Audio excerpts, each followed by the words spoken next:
우리가 신앙생활하면서 신앙에 대해서 가장 의문이 들고 회의가 들 때가 언제인가 하면, 나는 이렇게 힘들고 어려운데 나를 도와주겠다라고 그렇게 약속하셨던 하나님은 어디 계신가? 정말 이 고난과 고통과 괴로움을 나 혼자 겪는 것 같구나라는 그런 마음이 들어올 때는 우리 신앙의 회의가 찾아오기도 합니다. 또 하나는, 정말 내가 주의 말씀대로 순종하면서 사는데 왜 나에게 이런 일들이 일어나는가, 이런 생각을 할 때마다 정말 내가 믿는 이 믿음이 정말인가 라는 그런 생각이 들 때가 있습니다. 오늘 본문의 내용은 어쩌면 이 두 가지 내용을 다 포함하고 있는 내용인데요, 오늘 본문의 배경은 바다라고 말하고 있습니다. 시간은 밤 사경이라고 소개하고 있죠. 밤 사경은 새벽 3시부터 6시까지를 말합니다. 그러니까 가장 어두울 때죠. 제자들이 저녁을 먹고 예수님의 갑작스러운 재촉으로 인해서 갈릴리 바다를 건너가려고 배를 탔습니다. 그리고 배를 노져 나가는데 약 5km 정도 갔을 때 갑자기 풍랑이 일어나는 거예요. 저녁 시간부터 사투를 벌여서 새벽 6시까지, 어쩌면 새벽 3시까지 죽을 고생을 하면서 풍랑과 싸우고 있는 것입니다. 그러니까 최소 여러분 밤 9시부터 시작해서 저녁을 9시에 먹는다 해도 밤 9시부터 새벽 3시까지 최소 6시간이에요. 이 6시간 동안 이 12제자들이 풍랑과 맞서서 죽을 고생을 하며 사투를 벌이고 있는 것입니다. 6시간을 버텼어요. 6시간을 힘들게 노를 저었어요. 그리고 돛대를 잡았어요. 토하는 사람도 있어요. 쓰러진 사람도 있습니다. 모두 다 기진맥진했고 더 이상 노를 잡을 힘조차도 없어졌습니다. 그리고 칠흑같이 어두운 밤바다 한복판에서 죽음의 공포와 맞닥뜨린 것입니다. 오늘 본문의 이런 설정은 아마 우리가 겪는 인생의 어려움과 고난의 때를 잘 표현해주고 있다고 생각합니다.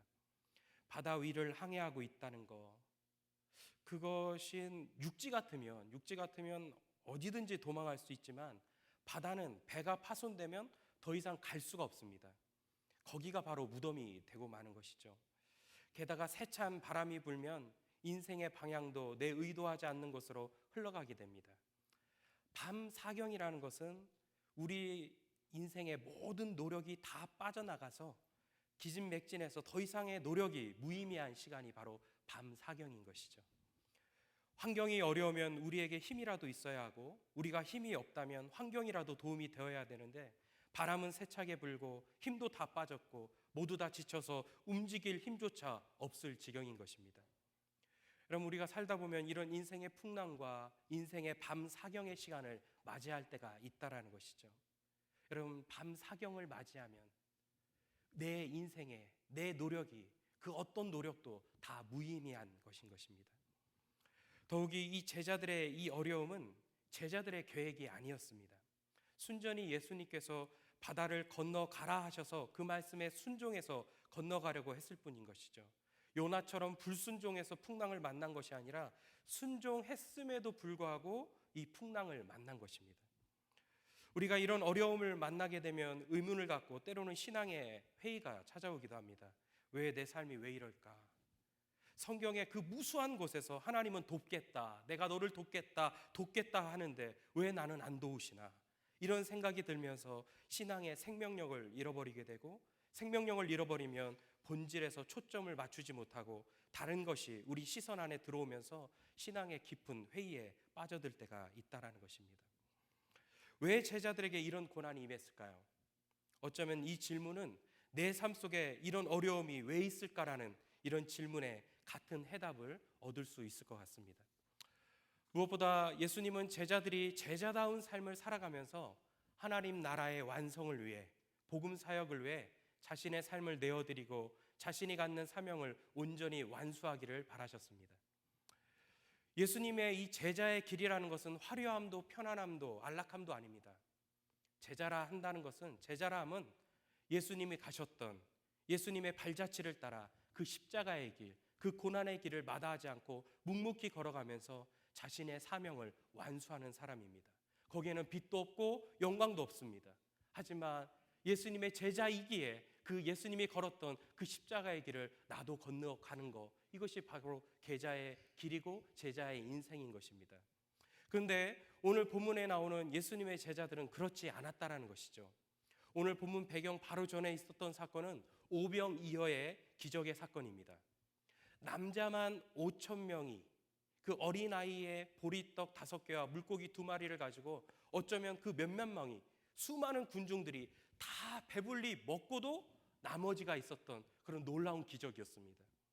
그렇지 않아도 예수님이 가는 곳마다 병자들을 고치시고 구름대 같은 군중들이 예수님을 따라다녔는데 이번에는 오병이어의 기적을 일으키신 거예요. 그 수많은 군중들이 다 즐겁게 50명, 10명, 30명 이렇게 무리지어서 즐겁게 다 먹고도 배불리 먹고도 나머지가 있는 그런 놀라운 기적을 체험한 것이죠. 그러니까 군중들이 갑자기 예수님을 자신들의 왕으로 삼으려고 합니다. 예수님을 왕으로 삼으면 먹고 사는 문제는 걱정 안 하면서 살 수 있을 것 같아요. 그래서 군중들이 예수님을 주위에 모셔놓고 왕으로 삼으려고 한 것이죠. 그러니까 예수님은 괜찮은데 제자들이 흥분한 것입니다. 예수님께 오는 인기를 제자들이 누리면서 으쓱해진 것이죠. 드디어 내가 신분 상승했구나, 출세했고 내가 인기 연예인이 됐나 보다, 이런 생각이 드는 것이죠. 이런 마음이 드는 것이에요. 그래서 자아도취에 빠진 제자들로는 하나님의 나라를 이룰 수 없기에 이런 제자들을 보시고 예수님은 세상의 화려함과 안락함만을 추구하고 있는 군중들 사이에서 제자들을 분리시키려고 합니다. 그래서 그 제자들을 즉시 재촉하시면서 자 빨리빨리 일로 와 하면서 재촉하시면서 폭풍의 바다로 몰아가신 것입니다. 예수님께서 멀쩡하게 잘 지내고 있는 제자들을 재촉해서 배 위에 올라타게 하시고 폭풍의 바다로 내모신 것이죠. 제자들이 육지에 가만히 있으면 화려함과 인기와 흥분이 있지만 그것은 하나님의 뜻밖에 있는 인생입니다. 바다 안에는 폭풍이 있지만 그렇지만 그곳에는 하나님의 뜻 안에 있는 인생으로 살아갈 수 있어요. 인생의 탄탄대로를 달릴지라도 하나님의 뜻밖에 있는 것보다 폭풍 중이라도 하나님의 뜻 안에 거하는 것이 훨씬 좋은 것입니다. 출세 가도를 달릴지라도 하나님 뜻밖에 있는 것보다도 광야를 걷는다 할지라도 하나님 뜻 안에 있는 것이 훨씬 좋은 것이죠. 축복에 도취해서 축복을 주신 이를 망각하면서 사는 우리를 영적으로 깨우기 위해서 교만이 우리를 더 이상 망가지지 못하게 하기 위해서 우리를 폭풍의 바다로 내모는 것입니다. 예수님은 거기서 그 폭풍의 바다에서 제자들이 다시 시작하기를 원하셨습니다. 다시 돌아가자. 처음으로 다시 돌아가자. 그리고 제대로 훈련하자 하면서 제자들을 완벽하게 훈련을 돌입을 하는 것이죠. 제자들은 이제 이 폭풍의 바다 한가운데서 모든 힘이 다 빠진 상태에서 죽음의 공포와 맞닥뜨리면서 모든 것을 다 포기한 채 떨고 있습니다. 불과 몇 시간만 전만 해도 오병이어의 기적을 보면서 놀라운 삶의 풍성한 결과를 맛보면서 자아도취에 빠져 있었는데 이제는 감당할 수 없는 풍랑 앞에서 두려워하면서 미래를 염려하고 걱정하는 그런 신세가 되어버린 것입니다. 여러분, 이때 예수님은 무엇을 하고 계셨나요? 이 12제자가 풍랑과 그렇게 싸워가면서 이제는 다 죽는구나, 우리는 죽었구나 하면서 모든 것을 다 포기하고 있을 그때 그 풍랑과 사투를 벌이고 있었던 그 시간 동안 예수님은 무엇하고 계셨나요? 오늘 말씀해 보니까 예수님은 산에서 그들을 보시면서 기도하고 계셨다는 것입니다. 예수님은 가만히 계신 것이 아니에요.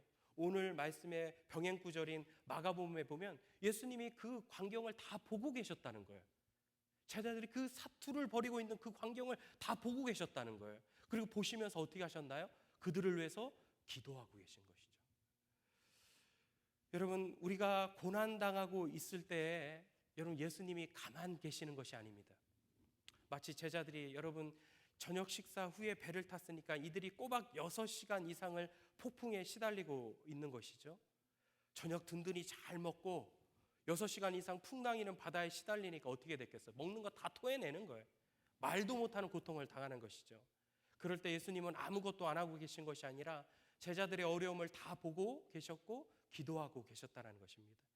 우리가 폭풍의 바다를 지날 때 여러분 예수님의 기도 소리를 들어야 됩니다. 예수님은 우리를 버린 것이 아니라 우리 안에 있는 영적인 독소를 제거하기 위해서 폭풍의 바다로 집어넣었기 때문에 거기서 우리가 좌절하지 않도록 우리를 위해서 기도하면서 끝까지 우리를 붙들고 있고 있는 것입니다. 우리가 힘들 때 어느 누가 나 힘든 거 알긴 할까 이런 생각 들 때 있죠. 꼭 남이 알아주기 바라고 고생하는 건 아니지만 남들이 모른다고 할 때 서운한 마음이 더 드는 것 같아요. 근데요, 여러분, 이것을 우리가 명심하고 기억해야 됩니다. 주님은 다 알고 계십니다. 그 5km 떨어져 있는 곳에서 사투를 벌이고 있는 제자들을 다 보고 계신 것이요. 그리고 그들을 향해서 찾아오기 시작합니다. 바다 위를 걸어오면서 그 제자들에게 찾아오셨다는 것이죠. 예수님은 우리가 어려움을 만나면요, 바다 위를 걸어서라도 우리에게 찾아오세요. 사람들은요, 내가 힘들 때 조금만 길 막혀도 안 옵니다. 사람은 내가 조금만 어려워도 안 와요. 사람은 내가 조금만 화를 내도 안 옵니다. 하지만 예수님은 내가 부족해도, 내가 더러워도, 오지 말라고 해도 바다 위를 걸어서라도 나의 인생의 고통의 현장까지 찾아오시는 분이 바로 예수님을 여러분 믿으시길 바랍니다. 나를 알고 계시고 보고 계시고 바다 위를 걸어서라도 오신 분이 바로 예수님이신 거죠. 우리는 어려움을 겪게 되면 우리 중심적으로 나를 보게 돼요. 믿음의 작동은 멈춰버리고 두려운 현실에만 집중하게 됩니다. 당장 내 눈에 보이는 거, 내 주위에 일어나는 거, 그거밖에 몰라요. 내가 어려움과 고난과 그런 고통 가운데 있어 보세요. 내 눈에 보이는 거 그거밖에 안 보이는 거예요. 지금 당장의 그 어려움, 그 아픔, 그 괴로움, 그 고난, 그것만 눈에 보이는 거죠. 하지만 그 넘어서 그 영적인 세계에서 우리가 보아야 될 것은 그런 고통의 현장 속에서 나를 지켜보시고 나를 위해 기도하고 계시는 분이 있다는 것을 우리가 보아야 됩니다. 그분이 바로 예수님이세요. 여러분, 사망의 음침한 골짜기를 피할 수는 없어요. 우리가 신앙생활 하면서요, 고난과 고통을 피할 수는 없습니다. 하나님의 뜻대로 산다고 해도 언제든지 어려움에 봉착할 수 있습니다. 중요한 것은 인생을 살면서 다가오는 어려움 앞에 주님은 다 보고 계시고 우리에게 하나님의 시간에 그 적절한 타임에게 우리에게 찾아오신다는 것을 여러분 믿으셔야 되는 것입니다. 예수님도 이 제자들을 홀로 버려두지 않으셨습니다. 그 예수님의 시간에 그 바다를 걸으시면서 그 풍랑과 싸우고 있는 제자들에게 찾아가신 것이죠. 여러분, 나 혼자라고 생각하지 마세요. 이 어려움 나 혼자 겪고 있구나. 누가 내 마음 알아줄까? 이런 생각하지 마십시오. 하나님이 다 내 마음 알고 있고요. 내가 인생의 그 고통의 터널을 지나가면서 얼마나 아프고 힘든지 하나님은 다 알고 계세요. 다 지켜보고 계심을 우리가 믿어야 돼요. 여러분, 이런 이야기 들어보셨죠? 미국 인디언들의 성인식 이야기입니다. 미국 인디언들은요, 이제 소년 아들이 이제 자라면 성인이 되면 하나의 의식을 치릅니다. 그 의식이 무엇입니까? 깊은 숲속에 곰이 아주 자주 출몰하는 깊은 숲속에 아들을 데리고 가는 거죠. 그리고 그 숲속 한복판에서 그 성인이 된 아들을 놔두고 아버지는 오는 거예요. 그 아들은요, 하룻밤 사이에 그 숲속에서 그 공포와 싸우면서 이 밤의 공포와 또 짐승들의 그 공포와 싸우면서 하룻밤을 그 숲속에서 잘 보내야만 성인으로 인정받는 거예요. 아버지가 성인이 된 아들의 손을 잡고 숲속 깊은 곳으로 안내를 합니다. 자, 여기다. 너 여기서 하룻밤을 지내야 된다 하면서 아들의 손을 놓고 아버지는 이제 돌아옵니다. 아들은요, 그 숲속에 남아서요, 공포와 싸우기 시작합니다. 칠흑 같은 어둠의 이 밤의 공포와 그리고 저 멀리서 들리는 그 야생 짐승들의 울음소리를 듣기 시작합니다. 너무 무서워요.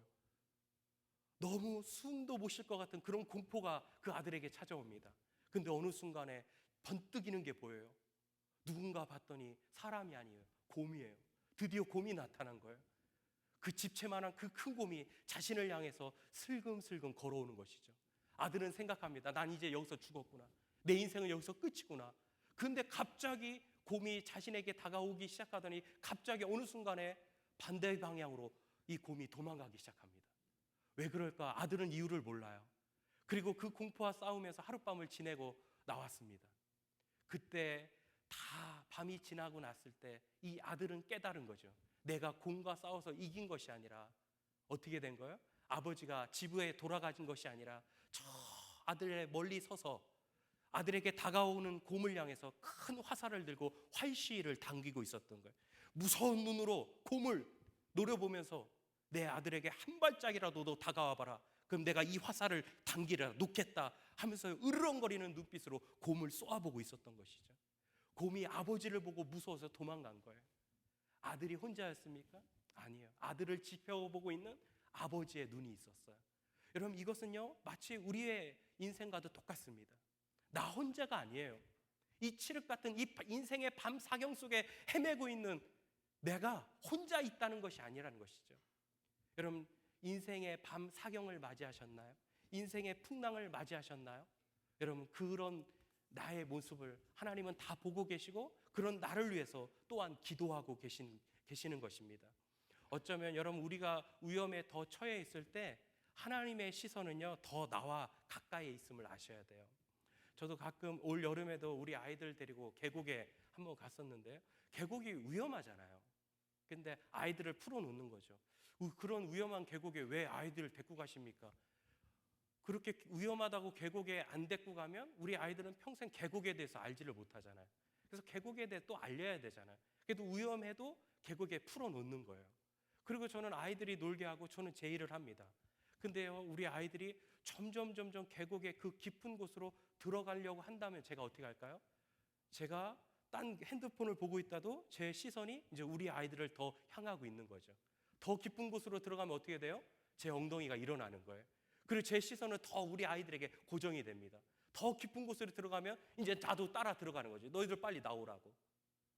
아이들이 위험해지면 위험해질수록 제 시선은 아이들에게 더 고정이 되는 거예요. 여러분, 마찬가지예요. 우리가 더 어려움 가운데 있고 힘들고 어려움에 있을 때 여러분, 나 혼자 있는 것이 아니라 하나님의 시선은, 하나님의 관심은, 하나님의 생각은, 하나님의 시간은, 하나님의 기적의 시간은 더 나와 가까이 다가오고 있음을 우리가 믿어야 되는 것이죠. 여러분, 칠흑 같은 이 인생의 밤 사경을 맞이했을 때, 정말 캄캄한 인생의 밤을 맞이했을 때 오히려 그때가 바로 하나님의 그 기적의 시간이 바로 나에게 도달해 있음을 여러분 아셔야 된다는 것입니다. 처음에 이 제자들은요 자신들을 향해 다가오고 있는 예수님을 알아보지를 못했어요. 그리고 이 제자들은요 자신들이 죽은 줄 알았나 봐요. 예수님을 보고 이렇게 외쳤습니다. 유령이다! 유령이 나타났다! 이렇게 얘기하는 거죠.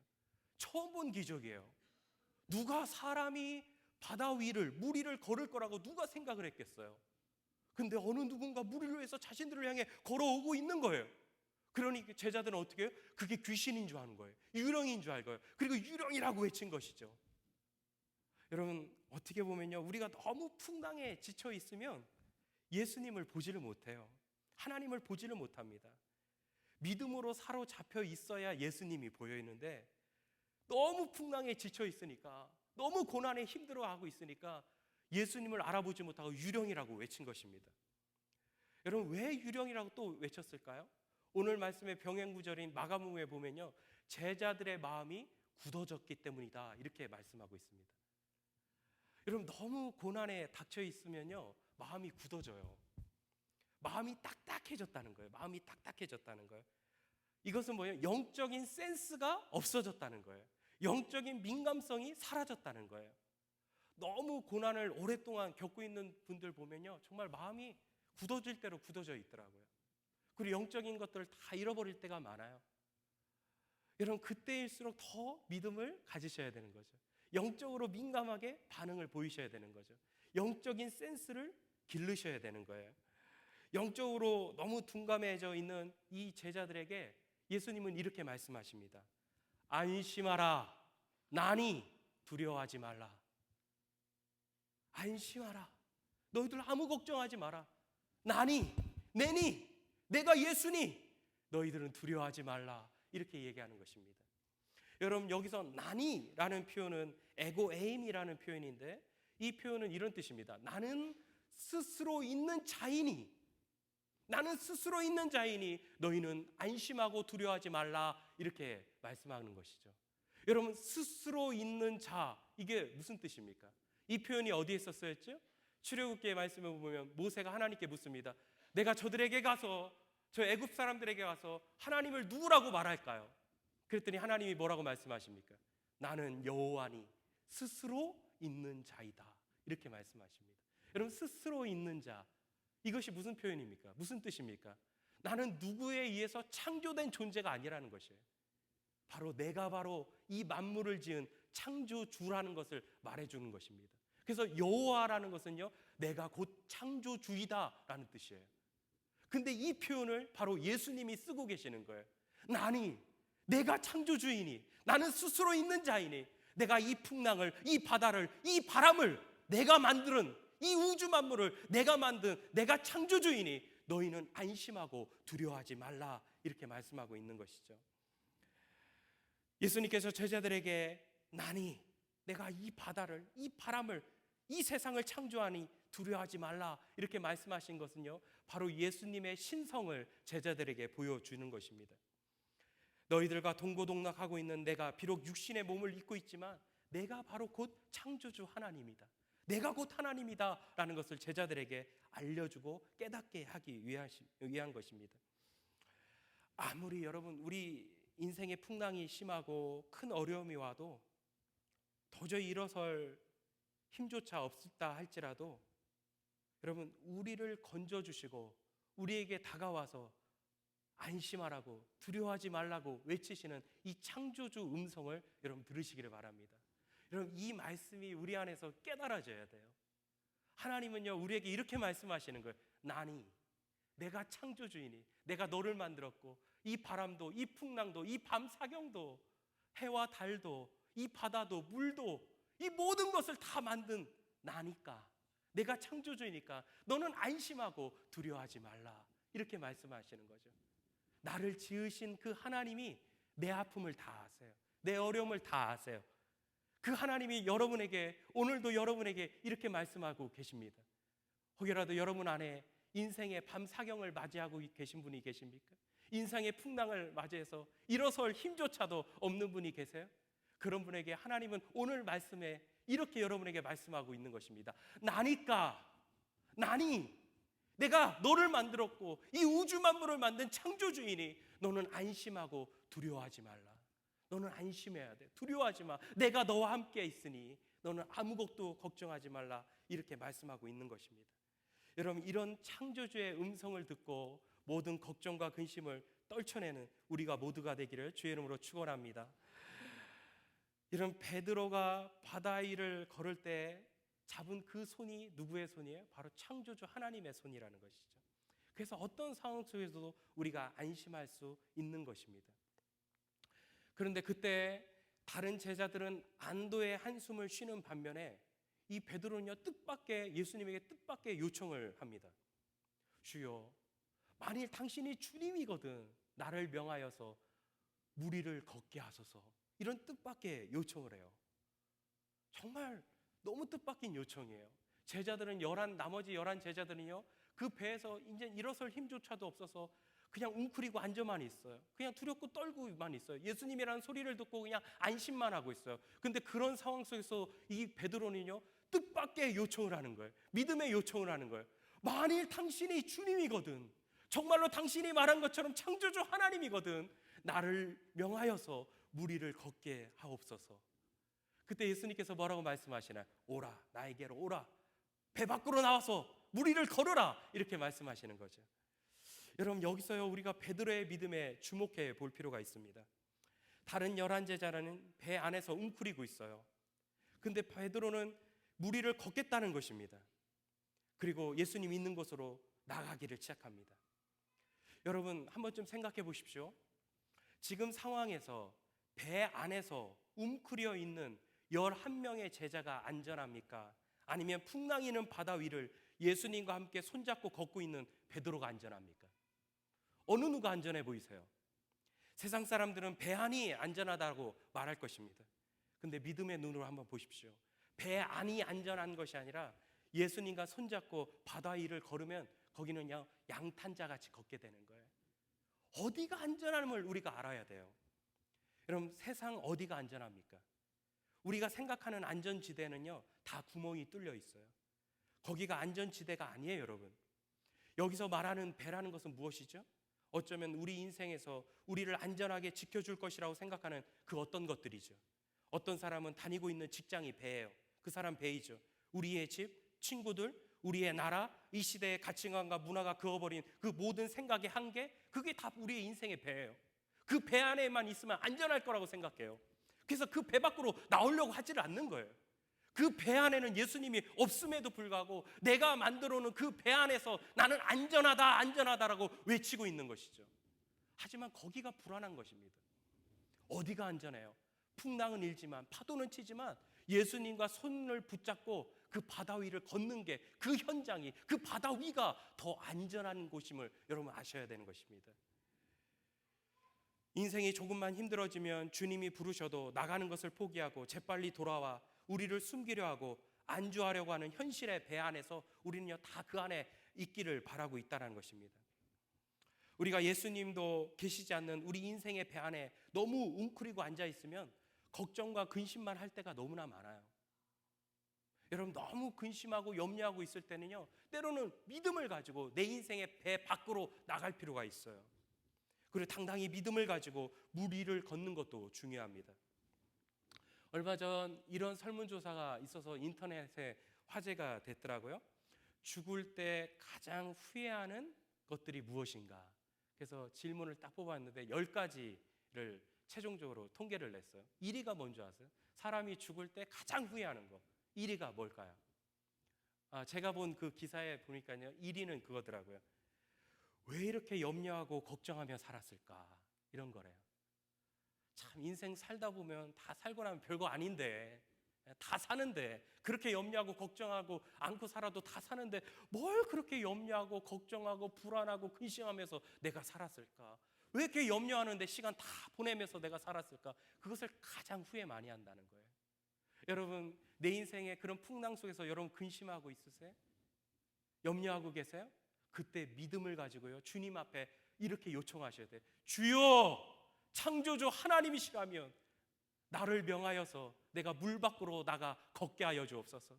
내가 믿음의 행위를 보일 때 그 믿음이 결국에 열매를 맺어서 내 인생의 풍랑을 다 이겨낼 수 있는 나로 하여금 믿음의 사람 만들어지게 하옵소서. 이런 고백을 하나님께 드릴 수가 있어야 돼. 그리고 믿음으로 당당히 내 인생의 배 밖으로 나가서 하나님의 있는 자리로 우리가 나가야 되는 것입니다. 여러분, 베드로처럼 이런 믿음의 요청이 우리 안에 필요한 것이죠. 또 걷다가 물에 빠지면 또 어떻습니까? 오늘 말씀해 보니까요 베드로가 의심해서 빠졌어요. 근데 빠지면 또 어때요? 오늘 말씀해 보니까 예수님이 즉시 구해줬다는 거예요. 즉시 바로 베드로의 손을 잡고요 이렇게 세워졌다, 건져내셨다는 거예요. 빠진 게 중요해요? 물 위를 걸었다는 게 중요해요? 저는요 한번 빠지더라도 물 한번 걸어보는 게 소원이겠어요. 빠지면 어떻습니까? 믿음으로 물 위를 한번 걸어보는 게 중요하죠. 거기가 내 인생의 안전지대임을 아셔야 돼요. 풍랑 위는 바다라도 거기가 예수님이 계시다면 거기가 내 인생의 최고 안전지대임을 우리가 알아야 되는 것입니다. 여러분, 오늘 말씀을 통해서요 우리는 몇 가지 이 베드로의 믿음에 대해서 한번 주목해 볼 필요가 있습니다. 정말 어떻게 보면 베드로가 믿음의 사람이에요. 이 베드로의 믿음은요 어떻게 보면 순종하는 믿음이었습니다.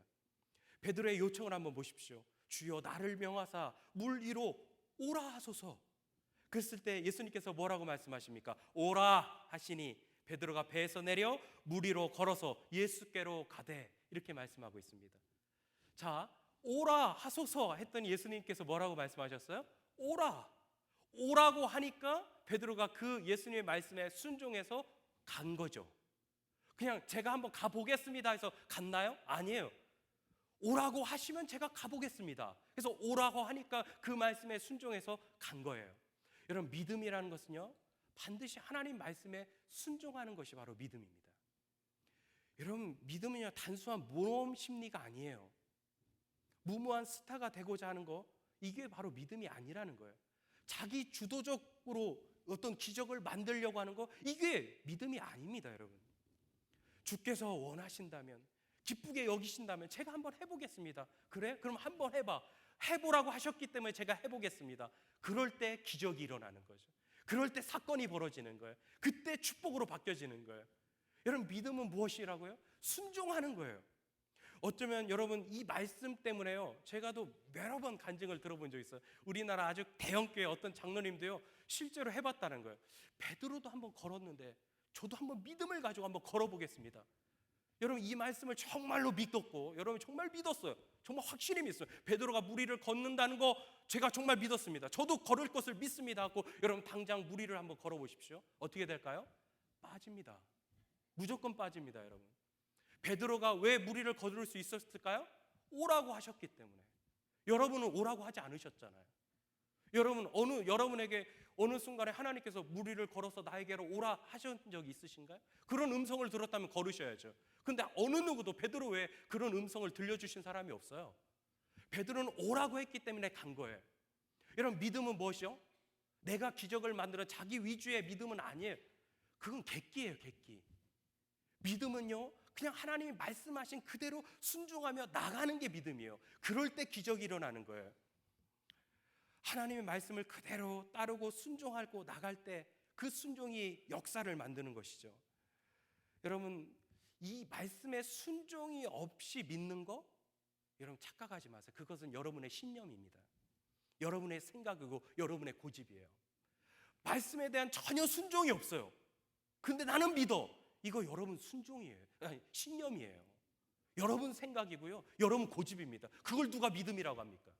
믿음은요 하나님의 말씀, 나에게 들려지는 말씀을 그대로 순종하는 거, 그 더 이상도 없어요. 더 이상 빼고 더하는 것도 없어요. 하나님 말씀하셨기 때문에 제가 합니다. 이게 바로 믿음인 거죠. 여러분 오늘 담임 목사님을 통해서 우리가 로마서 11장의 말씀을 들었습니다.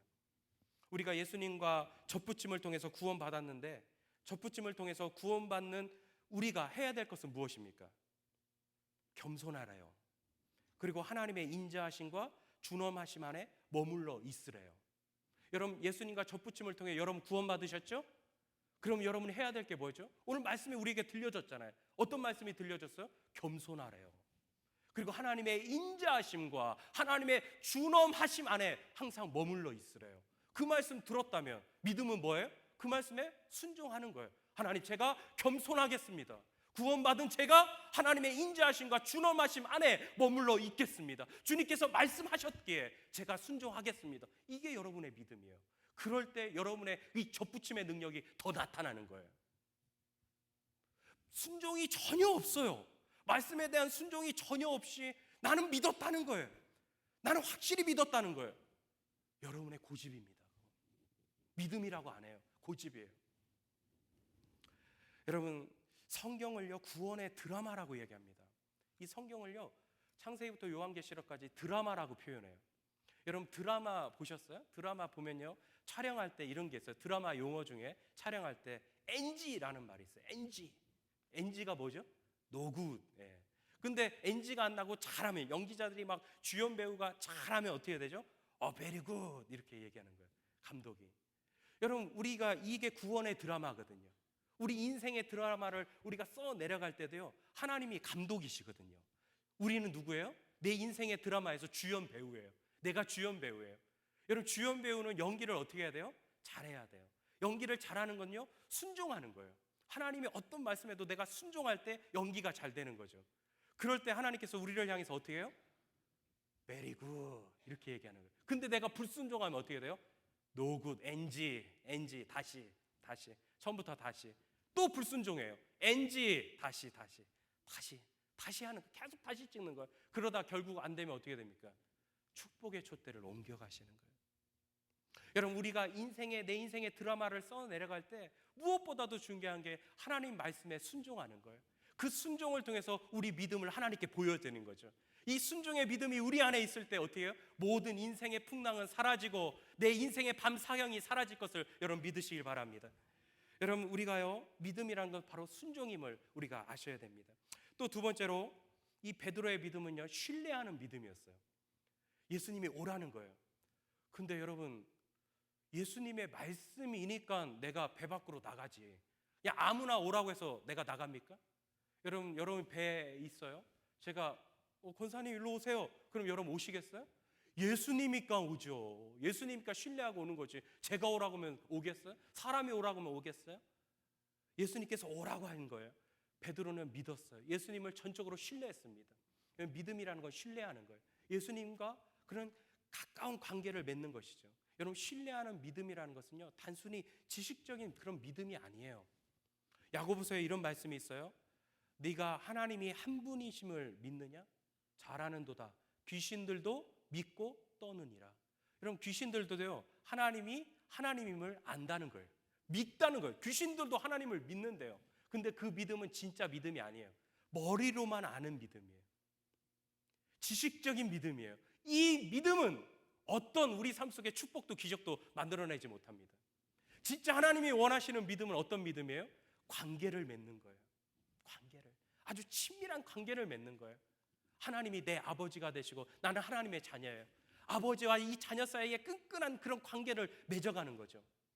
여러분, 저도 자녀를 키우지만, 여러분들도 자녀를 다 키워보셨지만, 제가 자녀를 낳았어요. 근데 태어나자마자 애를 다른 곳으로 보낸 거죠. 그리고 가끔씩 1년에 한 번씩 자녀를 봐요. 그럼 무슨 신뢰가, 부자 사이에, 아들과 아버지 사이에 무슨 신뢰가 있겠어요? 1년에 한 번씩 보는데. 여러분, 어떨 때 이 부자 사이에 신뢰가 쌓여지죠?